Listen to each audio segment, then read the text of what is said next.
Hi, Jennifer. How Hello. are you again? Let's talk. It's time to get it I going. know, right? Welcome everybody to Connecting with Jennifer Filzen. I have an amazing human being with me, Vallrie Dorsey. Now, I found Vallrie through Trina L. Martin, who is another podcaster. She's part of my Susie Carter Tribe Global Leadership Program. And when I was scrolling through, I was also interviewed by Trina. She was interviewed by Trina. I was scrolling through and I was like, ooh, who's this gal? I must know her. So I called her up and I was doing some research about what is it like to be a coach for attorneys. And oh my gosh, I had to have her on the show. So I hope you guys enjoy this. Let's introduce Vallrie Dorsey. Yay! Hey, I'm here. I'm in the building, but I'm not in the building because we're actually on the phone, but I'm here. Right, exactly. Okay, so what we're going to do is we're just going to start off with asking what makes you special and unique. So please introduce yourself and then tell us what the secret sauce is of you, my darling. Okay, I am Valerie Val Dorsey. You can call me Val. You don't have to be fancy. And I'm an attorney. I've been practicing law almost 14 years. And I've done a couple of things, but what I've done most is manage a woman-owned law firm in the Mississippi Delta. We have two locations and we do litigation, but what we primarily do now is we are small business attorneys for creative entrepreneurs.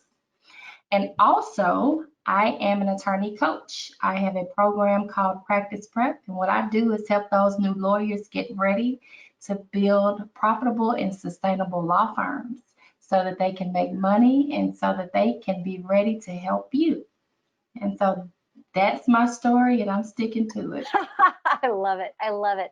Okay, why law? How did tell us the path of how you got there and did you imagine that you would be an attorney when you were a little girl? I did not. My entire, I want to say, throughout school, I felt like I was going to go into science. And actually, when I went to college, I did major in computer engineering technology. And then when I was in my junior year, I decided that I wanted to pick up a double major in international business. So I kind of took the unconventional path to law school. I didn't do political science or English or pre-law or criminal justice or anything like that. I was totally in something unrelated. But when I got ready to graduate, literally, it was probably, I'm going to say about 4 months before I got ready to graduate from college. And I took the LSAT and I visited one school. And that one school that I visited that summer was the school that I ended up applying to and that I ended up being accepted to. So it was kind of a decision that was made within the last 6 months of my college journey. Amazing. Wow. So was your family like, wait, hold on, time out, or were they like, you go, girl, because that's a lot of No, money. look, I was raised in a single parent household, and my mom was kind of like, go for it. She's always been the type of person to say, whatever it is you feel you want to do, you have the right to explore your options and to make decisions. So she was very supportive of me packing up and moving from Greenwood, Mississippi, which is a little small town, to Houston, Texas, where I went to law school all by myself and just on a fresh new journey and out there in the world. She was really supportive of it. That is amazing. That is amazing. Good for you. Sounds like you have a wonderful mom. She is wonderful. Oh, that's so cool. So what inspired you to go into law? Because you're clearly like, wait, hold on, this is calling me. Was it an event? Was it the fact that lawyers were the sexy things on television at the time and like they were everywhere in I every think single TV show? what it was initially is I wanted to.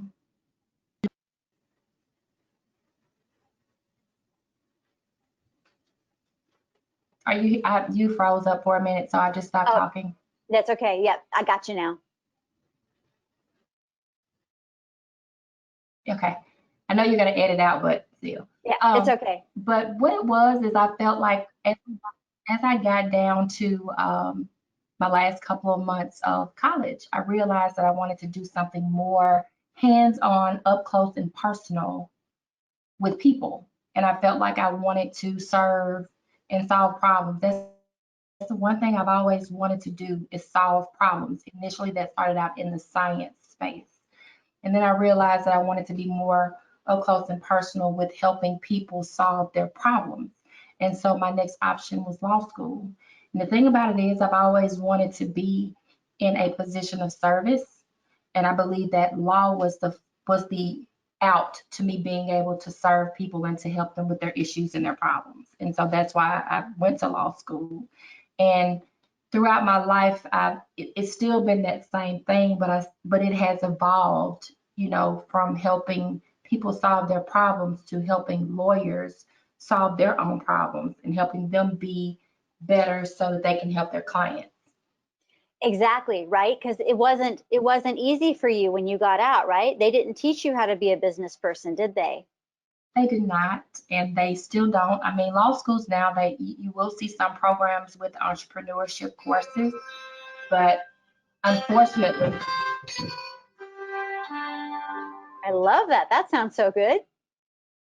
yes, but unfortunately, there's no course on how to build a law firm. There's not a course on how to start a law firm.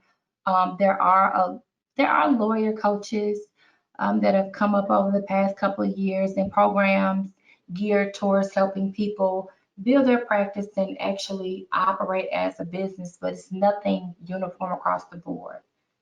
And so most people, like a lot of my colleagues and I, we just kind of found our way around. We had to really find our way around. And one thing that I've noticed over the years is that I have met people that have worked in larger law firms and worked in-house and worked for mid-sized firms, but when they get out on their own, they still have that same problem, even as seasoned lawyers, trying to understand the business side of building a legal practice. And so because of that, and just Yes. because of the things that I've gone through, I just felt that there was a need for a program like the one that I have to give people something that I did not have when I graduated from law school. What a gift. What a gift that you not only are serving your actual clients, but then you're serving other attorneys. That's a big heart because I'm sure there's a lot of people who'd be like, wait a minute, aren't you exposing yourself and losing potential business to other attorneys? How do you counter that when someone suggests that notion? I mean, it's you can't think in terms of scarcity when you're trying to offer your services. Amen. That's not the way to think. Me being the legal coach and developing the program that I've developed has not affected my business any, as far as my law practice is concerned. If anything, it has grown because the business owners and new lawyers that I'm helping, they also need legal services that they cannot provide for themselves. And so we have a lot of rollover into the firm from the coaching side. Wow, that's really cool. I did not know that. So because you're right, attorneys have their own specialties, right? And Right. same thing with marketing. Just because you're a marketer doesn't necessarily mean that you're a data specialist or you're a social media specialist or you're a blog writer. It could be a combination or it could be drill down, right? Is that the same thing with attorneys? The same thing. The same thing. You can put 10 attorneys in a room and they can all talk about things that the other does not know. Wow, that's huge. That's really huge. So your ability to help attorneys is pretty limitless, right? Right. Wow, Yeah. that's really And cool. I like to focus more so on not on coaching attorneys and new attorneys in their specific niches, but helping them to be able to develop a sustainable practice, which is Mm, a variety of things that you need to know and understand and have under control to be able to thrive and succeed and move forward and make money. So it really wow. doesn't matter what your particular niche is. And a part of that program is finding your niche, because you have a lot of attorneys that do things for years that they absolutely do not like. Let's talk about that. That was something that you spoke about when we had our previous chat, and I was like, oh my gosh. Let's talk about all the attorneys that have projects or cases that suck their souls dry. Could you explain? Like, because you started getting into that, but you really opened up my eyes to some amazing stuff. Well, what it does is when you do things that, number one, this is not the only thing that can lead to what they call lawyer burnout. But one of the things that could lead to burnout, and not just for law, but in anything, is doing something day in and day out that you don't like. Even though you may be decent at it, you're doing it and you don't like it. And so it just pulls energy from a different part of you. And that energy seems to be more negative than positive, and it's draining and it's exhausting. And eventually you will crash. And so and the thing about my program is that I know for a fact early on in my practice, I did not have anyone to sit down with me to help me ask myself the important questions to help me figure out what it was I wanted to do, and to help me to explore those different areas, to open my eyes to different things that were available for me as a young lawyer. Because pretty much you get out of law school and you think either I'm going to be a law clerk, I'm going to clerk for a judge, or I'm going to open my own practice, or I'm going to work for a small firm, or I'm going to work for a big firm. But most of the time when you start those jobs, you're put into different areas that you may or may not like. Correct. Right. Right. You may not necessarily own those ideas. You may not be in charge of your own creativity or problem solving. You are simply carrying out a task. That's pretty much it. And Wow. they get to the point where, and I just believe now that the best attorney is an attorney who focuses their time and energy doing things that they're passionate about. I think that it makes you a better lawyer, and I just think that it puts you in a position to get better results for your clients when you're doing something that you want to do, instead of going to work every day, working on important things for people, and you're really not there. You're really not in the moment. You're not present. You don't love it. And it shows. Eventually it'll show. Yep. Yep. And also too, are you teaching them to delegate out the things that they could parse out to somebody else that does? Like, for example, here, using my own experience, boy, I love to create, but I think the one area that sucks me dry as far as energy and fear and PTSD even, it's like, is the bookkeeping. The bookkeeping and dealing with QuickBooks. Oh my God. Like that is an animal that I cannot tame. That is a lion that wants to tear my head off. So we have outsourced that to very competent bookkeepers and accountants that know what they're doing. But every time I get into QuickBooks, I mess things up. So I've learned the hard way to stand back and let the experts do what they do, right? Are you helping them with that kind of stuff, or is it a different type of nuance within their business?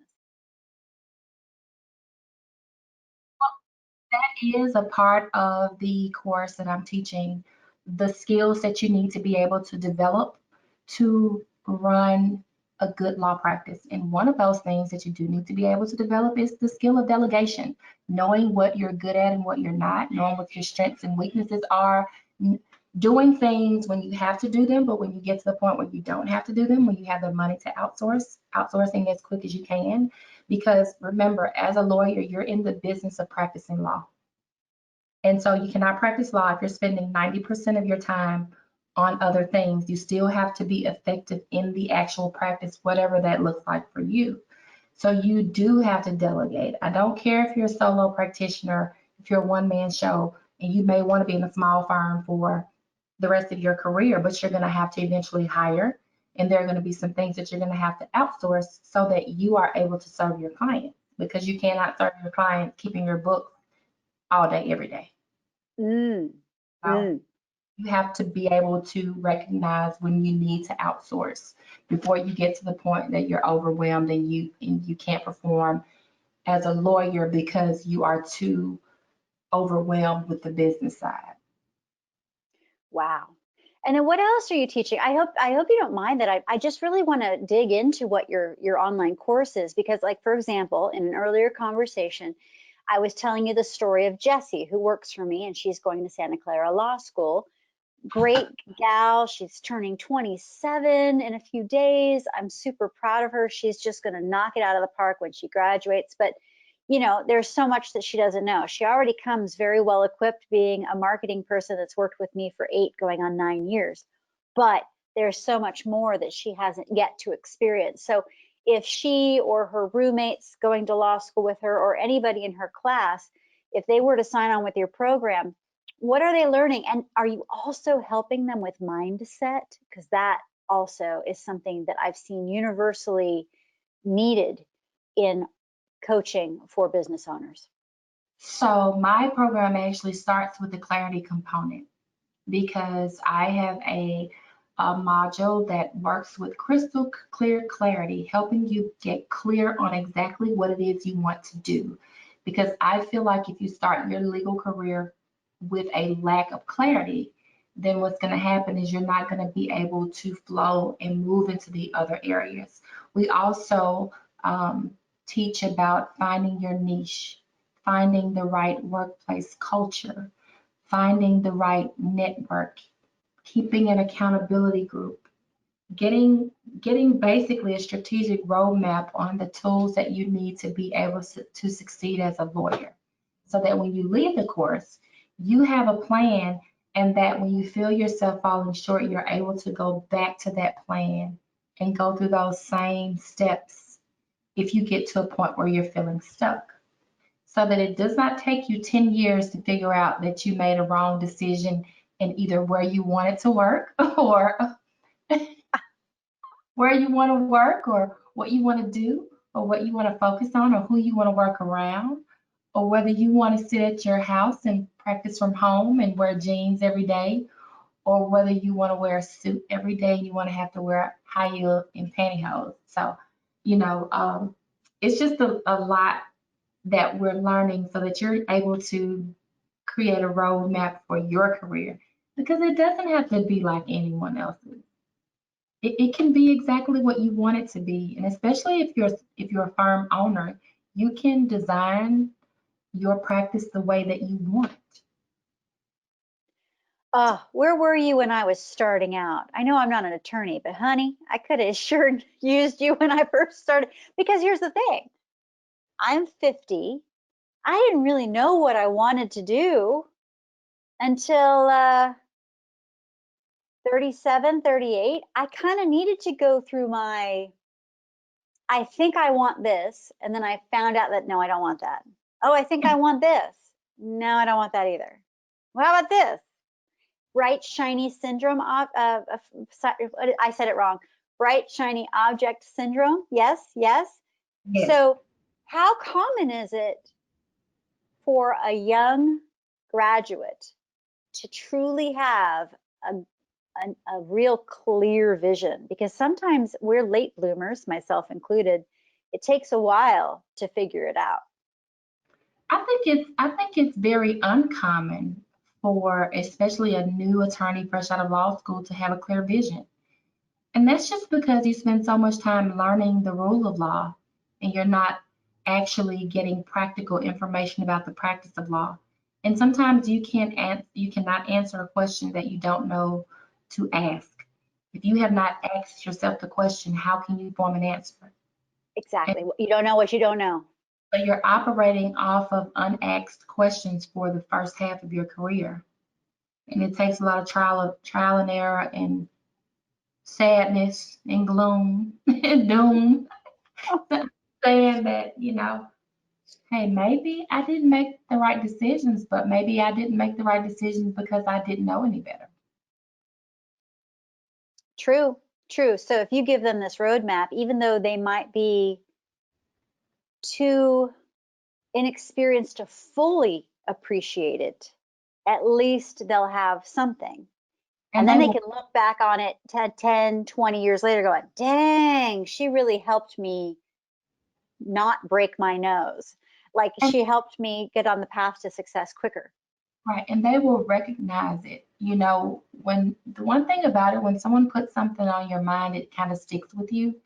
And sometimes you find yourself in situations, and you've probably been like this. You found yourself in a situation and you really didn't know where you were, right? And so my program is designed to help you know where you are when you find yourself in those situations. You will be able to identify, yeah, I like this area, but I have a problem with my workplace culture. I'm not comfortable in the actual office setting. I would rather work remotely. I would rather work alone, or I'm an extrovert and I would rather work on a team of 20 people. I mean, things that work for one person don't work for the next person. But there's just this cloud hanging over the practice of law. And I think it's just because people go into it blindsided. Yes. In fact, remember earlier I was talking about all those TV shows and everyone was an attorney? I Yes. remembered sitting in my high school counselor's office. They were asking, what do you want to be? And I'm like, I'll be an attorney because I had other members of my family who were an attorney, so it made sense. And then when I saw what it entailed, I'm like, nah, that's not my jam, right? But it sounded so good, and they all looked so wealthy, and they all looked so happy, and they were on TV. So, what is the reality between TV and the average attorney? What's that like? Well, I can tell you, I can tell you, and this is data. Being a first year associate was determined to be the unhappiest job in the US. I believe it may have been like 2014. Don't quote me on that, but there's actual data on that. It's one of the unhappiest jobs you can have, being a first year associate. Whoa, why is that? Because they're doing tasks that they don't want to do. They've been delegated all the stuff the other attorneys don't want to do. I think number one, it's one thing to have a job that's demanding. That's one thing. But it's another thing to work in an area where it's demanding and you don't like it. And the third thing, you were not prepared for it, because the skills that you thought you had, you realize you're lacking something. And so there's a lot of lack. There's a lack of satisfaction. There's a lack of personal time. There is a lack of training, a lack of skill. And also that lack of clarity that you had when you graduated from law school, you have carried that into your job with you. And so it's just that I think it stems from just being unclear. Because just think about it, when you're doing something that you love to do, you can do it all day. True. You So can wake true. up 5 o'clock in the morning and work all day and walk around like a spring chicken, happy out. You are absolutely right. I read all these articles about work life balance. And if you look at me on paper, I am completely unbalanced because I am work, work, work, work, work. But I love it. I love it. It's play for me. Last night, I came up with a marketing plan for a conference that I'm going to be teaching at. Yay, I'm teaching at this conference. I'm so excited. And I just wanted to do it just to unburden the shoulders of the person who's putting it together. I just threw it together and I said, here's a gift. I could have charged for it, but I just wanted to do it because I love her and I wanted her to feel supported. And that wouldn't have happened if I didn't love what I do, right? Right, right. Yeah. And just think about a person doing that who did not love what they were doing. They would be absolutely miserable. Right. It's like, stop, don't make me do this. Right. Oh my goodness. You are such a powerhouse. Okay, I'm just kind of curious, just for my own, and I'm sure anybody watching. I mean, guys, who's watching this? Seriously, isn't Vallrie amazing? Like, she's so the bomb, thebomb.com. I love it. When you look at your own business, you've got your clients that you serve, the cases that you do. And if you don't mind, remind me, what is your specialty in law? Law, my specialty for a long time was personal injury litigation, but for the past couple of years, we have been doing a lot of small business law, a lot of trademarks, a lot of contracts, licensing agreements for creative entrepreneurs and people in the consulting and coaching space. So we Oh, very good. do that now, but we've not done a lot of things over the past 14 years. I can imagine, just as I've done a whole bunch of stuff of marketing for all kinds of industries, but I've zeroed in on auto repair and now getting into attorneys and then construction. But you're right, like it's good to have your niche. And isn't it a world of difference between personal injury and business law? Yes, Huge. it's huge. It's huge. And I Huge. was just having this conversation with my assistant today when I first started practicing law, when I first came out on my own within my first probably 2 years. You know, it's kind of like I'm hanging my shingle, I'm opening my law firm. I did a lot of family law, a lot of Oh, divorces. a- heartbreaking, heartbreaking. And even though I feel like I did a good job at it, it was just not the thing that I wanted to do. And it's ironic because we were having this conversation about being able to zero in and narrow down what the things that you like to do. Because I have a colleague who runs a firm in Georgia, and she has done family law her entire career. And when we were in law school, she was one of the people who knew she wanted to do family law. And instead of her going out and doing something else and being miserable, she got out of law school and she started a family law firm, and she's been doing divorces for 14 years, and she loves it, and that's why she's happy. She loves her career because she was one of the few that did not go out doing things that she didn't like. Right. So if you look at your timeline, okay, you're focusing on your clients and then you've got your coaching clients. What's the percentage of the difference? Like, are you 80% focusing on your clients and 20% coaching? Is it more like 50-50? I think it's more like 50-50, but I still feel like in my law firm, especially, I still feel at 100%. And I think it's just because of the way I have things set up and Hmm. how my business runs smoothly. And my business was running that way before I actually dived deep into the coaching. So I don't feel like there's really been any kind of interference. I No, guess it's of course where not. I am, in my business at this point. So it's And doable. And I'm saying that to say you can craft your business the way you want to and still have time to do other things. Even for those people who want to do unconventional law practices that are not your typical, law firm model, you're able to do that. I see a lot of attorneys doing that now. They're right. practicing law and they're selling courses, and they're doing consulting. It's just the landscape has changed in the legal arena. And now as attorneys, we are now coming out of the box and we're being more unconventional than we have been in the past. And so, there's a lot of that available, but you just have to be able to seize the opportunities and go for it. Yeah. And then also too, I was reading a book. I'm blanking out on what it was called, but it was something about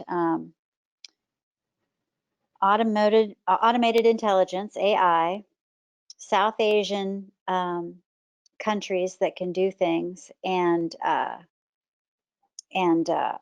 just other automation. There are different things that are going to take away jobs, and I saw that physicians and attorneys, if you can duplicate those efforts through, an app or various things, then it may not require as many attorneys.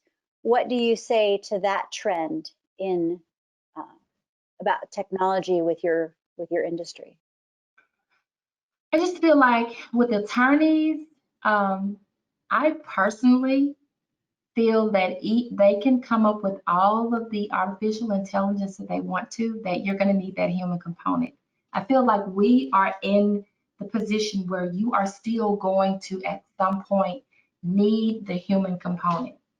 Now, the challenge for us is to figure out or to place ourselves in a position where we are trained and knowledgeable in the area where the human component is needed. And I can just say, because we automate a lot of things in my law practice. 10 years ago, I had no clue I could automate documents. It was not on my radar to have systems in place to automate legal documents.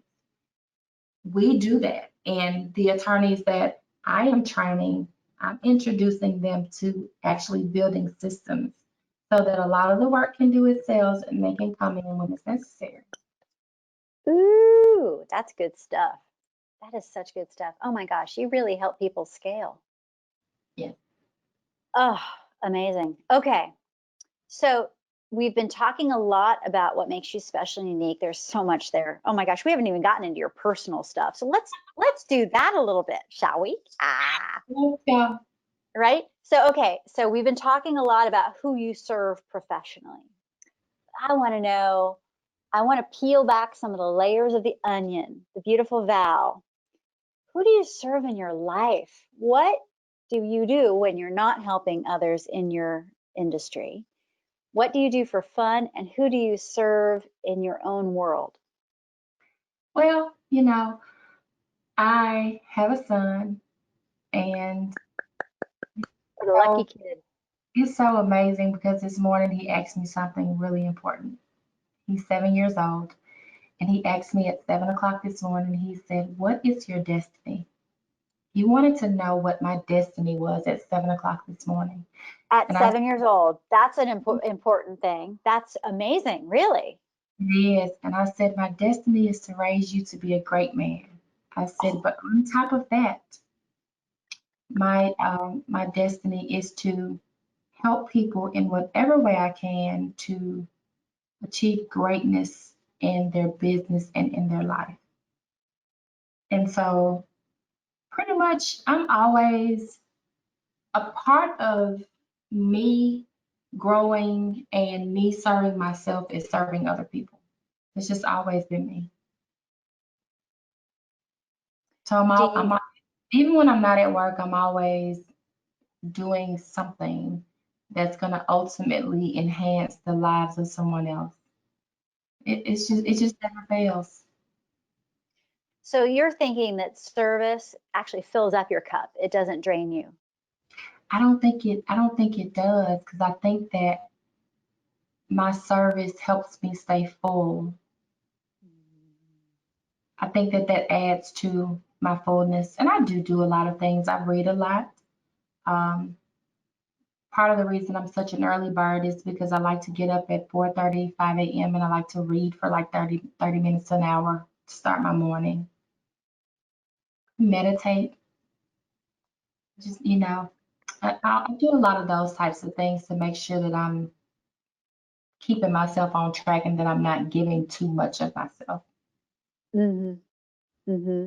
And I'm a And big family person. I love spending time with my son and rest. yeah, what do you guys like to do for fun when you're not in the time of COVID?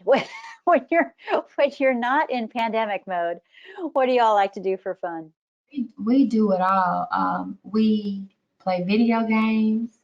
He's taught me how to play video games. We we have a trampoline outside. We exercise Ooh.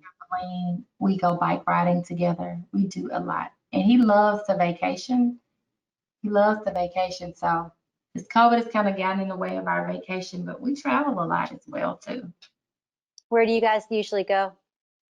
Look, we go everywhere. We go from LA to Florida.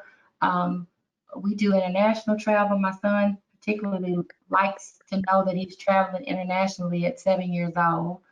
He always has somewhere on his bucket list that he that he wants to visit. I mean, we do a lot. We watch movies. He's a movie person. He loves movie and popcorn, even if it's something he's seen 1,000 times. I love it. What's his favorite movie currently? Let's see, he changes so much. Right? I know. We all do, right? But Well, especially kids. Right now, he's been watching Lion King a lot. He's watched that a lot, but he loves the series, The Flash.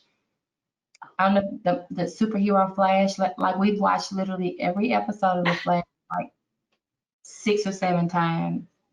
Val, they don't grow out of it. My 46-year-old husband's still into it, but we love it. I can't wait to see Wonder Woman 1984, quite frankly. Yeah, me too. Me too. That's on our list.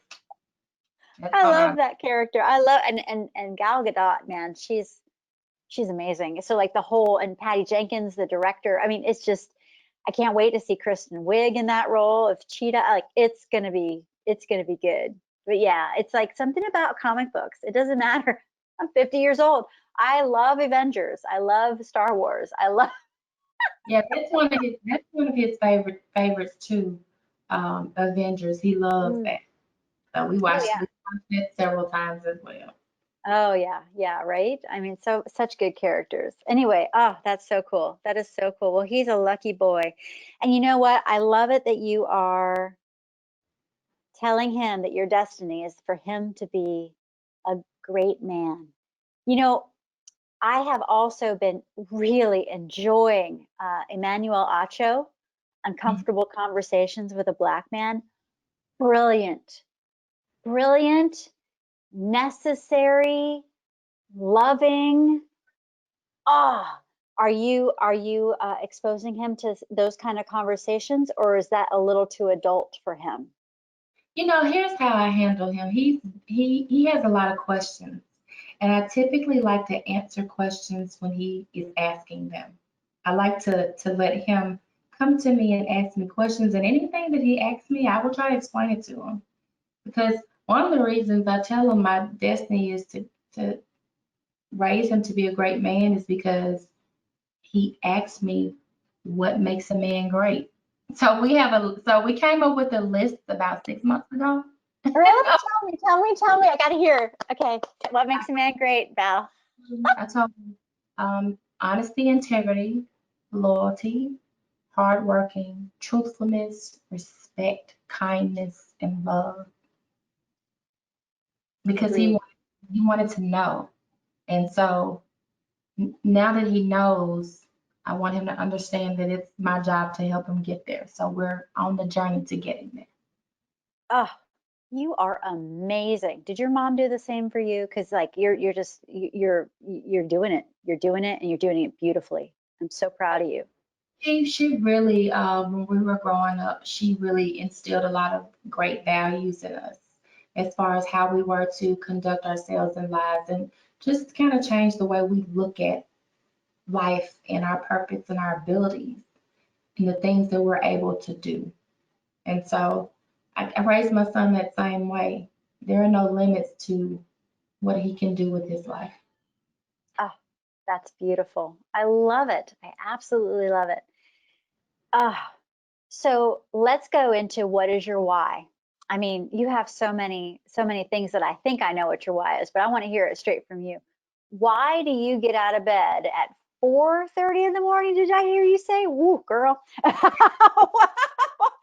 I am the night owl. I am, I'm getting my best work done when you're sleeping.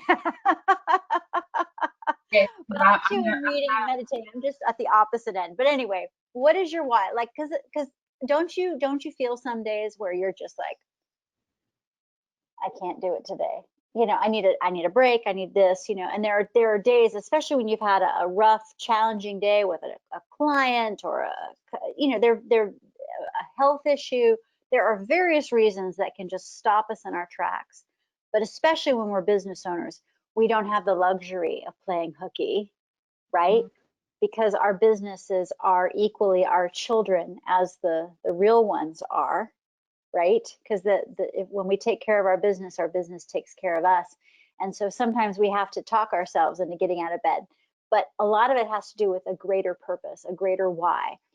And you touched on it. But what is your why? And I, why is it your why? I actually have 4 wives. Woo! All right. How they tie in together. I don't know about anyone else, but my first why is that I owe it to God, the creator. I feel like I do believe that I was created for a purpose. And I feel like I owe it to God each and every day to get up and to make steps towards fulfilling whatever my purpose is in life. I feel like I owe it to myself. My why is myself because I feel like along with having a purpose that God has things out there for me that I am able to achieve and to experience. And if I don't get up and move, I will never see them. And I feel like I owe it to my son because one of the things I always say is if I get up and if I show him the way, that he will find his own way when he is older. But it's going to start with me showing him. And then I feel like I owe it to you. And when I say you, I mean the people who I'm meant to serve. So it's God, myself, my son, and the people who I'm here to serve. That's my why all rolled in one ball. Wow. Each one of them I think is equally as important as the other. What happens to you and how do you handle it when one of those things isn't playing along and they're stepping in the way of your service, or they're stepping in the way of your why, or making you question your why? How do you recalibrate? I just think that I've learned to tell myself that it's okay because at the end of the day, it is. We're not going to operate at 100% each and every day. My best tomorrow may be only 70% because maybe that's all I have to give that day. And I'm not going to beat myself up because I fell 30% short. You know, you just have to wake up and try to do your best with what you have, whatever your best is that day. And so I've just given myself permission to know that I'm not perfect, to know that perfectionism is unhealthy, and to know that I'm not going to always do everything right, and I'm going to make mistakes and I'm going to fall short, but I'm going to keep going. And I know that no matter what, I just have this conviction that I'm going to be okay. And if you make yourself believe that you're going to be okay, you will be. And so that helps you get up the next day and dust yourself off and start over. Even when you get knocked down. When you get knocked down, even when you get knocked down. You Yep. know, I always say that in life, we have a lot of weight. We have a lot of things that we carry around. We have a lot of things that don't go the way we want to, but it's okay for things to get you down. Just don't let them keep you down. Because you have the power to determine how you're going to get back up. That's the beauty of it. It's a choice. Right. And even though you might be muddling through something and you're not really certain as to what it is that you're doing, you're still creating experience and expertise out of that muddling, right? And then next time you get to do it better because it's like, I've been down this road before. I know not to take the left turn this time. And I think there's a quote that is always on my mind when I run into stumbling blocks, and it says that there is an opportunity brilliantly disguised in your problems. Ooh, say it again. Say it again. It's to the effect that there's an opportunity brilliantly disguised in each of your problems. Beautifully. And I have expanded on that, and I say that there is a failure, a success that's disguised as a failure. You know, pretty much you can look at everything that's going wrong in the opposite way and realize that there is something beautiful hidden in all of it. You just have to figure out what it is. Yes. In fact, I've been working on it very hard. 2020 has been one interesting year. Interesting. Interesting is like the most polite, understated word describing this dumpster fire of a year, is it not? It But is. there's so much personally, so much good, and I've forced myself all year to find the good out of the situation because I could I could throw this year out as one of the worst ones ever. I mean, it's been a horrible year in a lot of ways, but I have grown Hmm. personally. I have accomplished more than I ever thought I could. My business is still intact and my team is still intact. Thank God. Hmm. And because I'm not doing all the social stuff, and I love my social stuff. Oh, I love my people. I miss my people. We're doing more of this online stuff, right? But I'm saving money and I'm kind of enjoying saving money. what, what are you finding that's And good? you know, I feel like this year has been a year of connection because people have had to connect in ways that they've never had to do it before. But you know what else? A lot of people, including me, I can guarantee you there was something that you learned about yourself in 2020 that you didn't know in 2019. Correct. Yes. Because you spent so much more time with yourself because things that you would do to avoid getting still, you haven't been able to do it. And so there's been a lot of still moments and a lot of self-learning and self-development. Mm-hmm. Mm-hmm. Mm-hmm. Just out of curiosity, if you don't mind sharing, name 3 things that you discovered about yourself or that you can reflect upon saying, ah, yeah, I wouldn't have had that without 2020.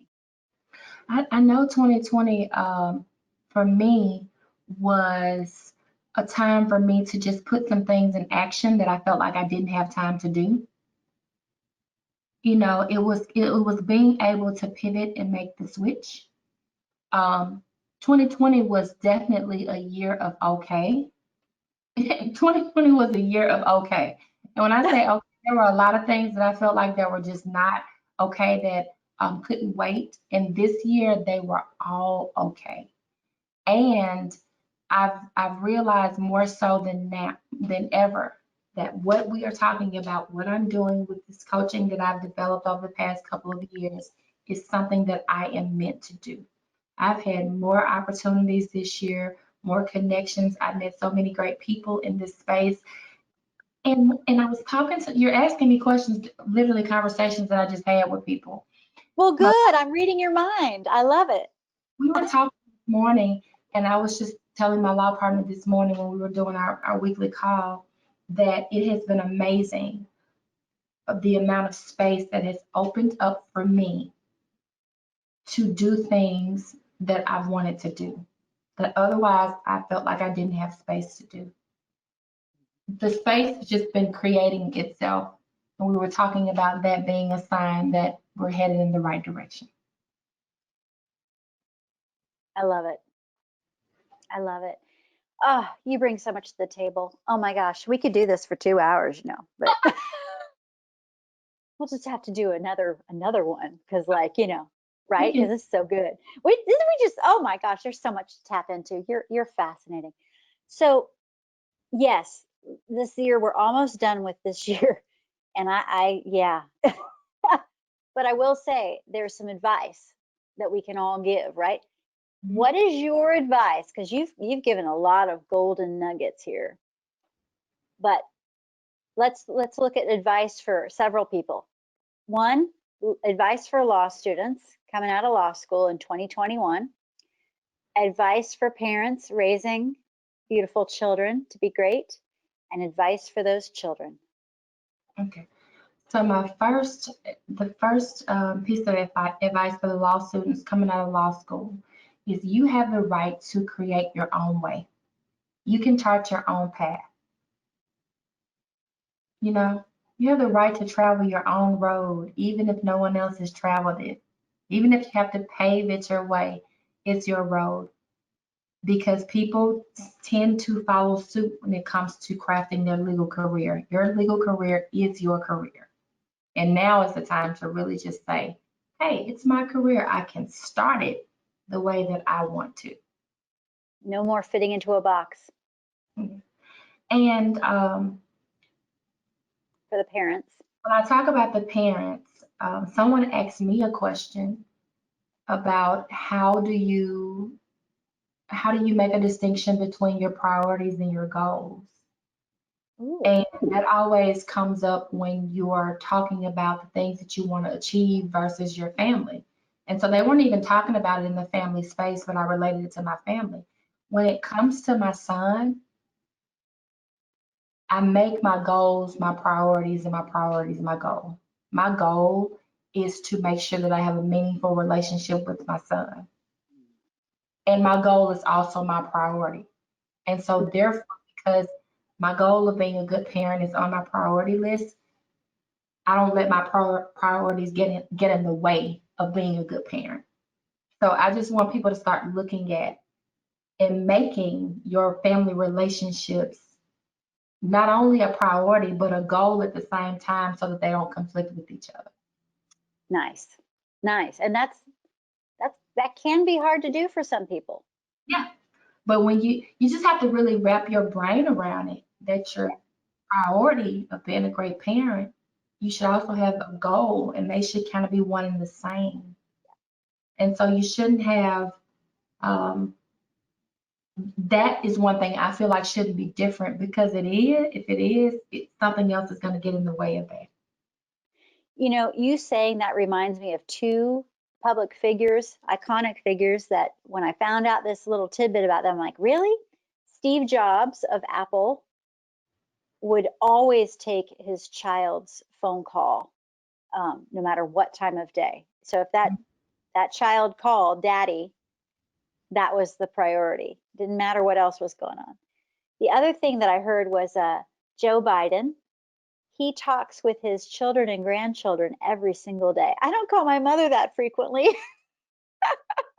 once a week, but every day. So that's fascinating that you're right. People can become the president of the United States, be Steve Jobs of Apple. I'm sure Elon Musk has similar priorities, you know, all these different things.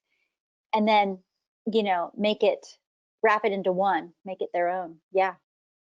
And that's because, and just like Steve Jobs, if he's taking his child, he was taking his child's call each and every time. That is because his child was a priority, Yes. and probably his goal was to make sure that he was a present parent, and so it was really one and the same. Yep. Yep. And then what advice do you have for the kids? Just for the kids, this kind of the same thing. You can be and you can do whatever you want to do, and it's okay to explore. It's okay to not have it all figured out. You don't have, I feel like a lot of times now kids feel like they have to have it figured out, and you really don't. That's a part of life. Life is like a puzzle. We're putting it together one piece at a time. Even as adults, we put it together one piece at a time, and sometimes they don't always fit. And we have to go back and reach in the stack and find another piece that we can make fit. And with children growing up, they just have to understand that it's called life for a reason because it's living, and we're not going to be perfect, and we're not going to know everything, and we're just taking it one day at a time. Yep. We're all learning. We're all on this journey together, aren't we? We don't have it all figured out. We don't. No. And, you know, we all go through the challenges, but the challenges are what makes us better. Right. Yeah. What is that phrase? To forge metal, it needs to go under fire, Hmm. right? You can't, you know, your metal won't be strong unless it has gone through beating and fire and all this stuff. And then after all that, then it gets sharp, you know. Nobody wants to go through the beatings. What is it? The floggings will continue until morale improves, that kind of stuff. but, And but life is yeah, about lessons. Because if we didn't have lessons, we would not live. Just think about it. If you were born having everything figured out, you wouldn't do much living. right. Yeah, It's the yeah. unexpected and the things that you don't have figured out that makes your life really worth living. When you just reflect back, I bet you can relate to that because I know I can. Hmm. It was those moments when I just didn't have it figured out. Right? Gosh, me in my 20s, me in my teens, me in my 30s, me in my 40s. No, I figured out by my 40s. Oh my goodness, you are amazing. You are such a treasure. Okay, share with us your product, for the law school kids and for young, I shouldn't say young, for new attorneys, regardless of their age, right? Okay. Share with us how they can get in touch with you because you really offer so much. And I want to make sure, in fact, while you're saying it, I'm going to write a lot of the stuff down so I can put it in the notes. So the website for the law student and young lawyer coaching is www.practice-prep.com. That is practice-prep.com. My personal website is Vallrie, Vallrie Dorsey.com. There's also a link to get you to all of the law student stuff. And also there's a link on there to my law practice and also just general business coaching. I also have a program that's all about the business just for entrepreneurs trying to get a start. If they want to follow me on social media, there's practice-prep on Instagram. Also on Facebook, it's Practice Prep. And also on Instagram, it's at Val, that's with 2 L's, Dorsey. So pretty much if you go to Val Dorsey or ValrieDorsey.com or ValDorsey.com, either way, you're going to be able to get to everything I have going on with me. I have links to everything on my website. Amazing. Amazing. You are so good. Thank you so much for hanging out with me and connecting with me. Truly, like I feel so much smarter about the attorney industry, the law industry, and then what you guys go through. It is interesting, right? Because Hollywood wants firefighters to look a certain way, attorneys to look a certain way, doctors to look a certain way. We have these idealized, you know, images. I'm sure marketers like, ooh, marketers, we don't do anything. Well, we do a lot, but it's hard to see tangibly what it is that we do. I have my grandmothers telling me all the time, I don't know what you do, Jenny. I don't know. I don't know what I do either. But yeah, it's so interesting, and it's almost like I want to go back to law. I want to go to law school now because I know the coach that's going to get me to be successful. Yay! Yay, that's me. That's me. That's I me. love it. I love it. Oh, I love it. Well, everybody, thank you so much for tuning in to Connecting with Jennifer Filzen. I hope you've enjoyed this time with Val. Isn't she amazing? And please contact her if you are curious about what it is that she can do to help your business, your law career, and raising children to be Right. great men. I Right. love it. I love it. I love it. She's a woman in service. See what you can get from her. No, I'm kidding. Anyway, truly, you've been amazing. Thank you, everybody, for watching. Bye.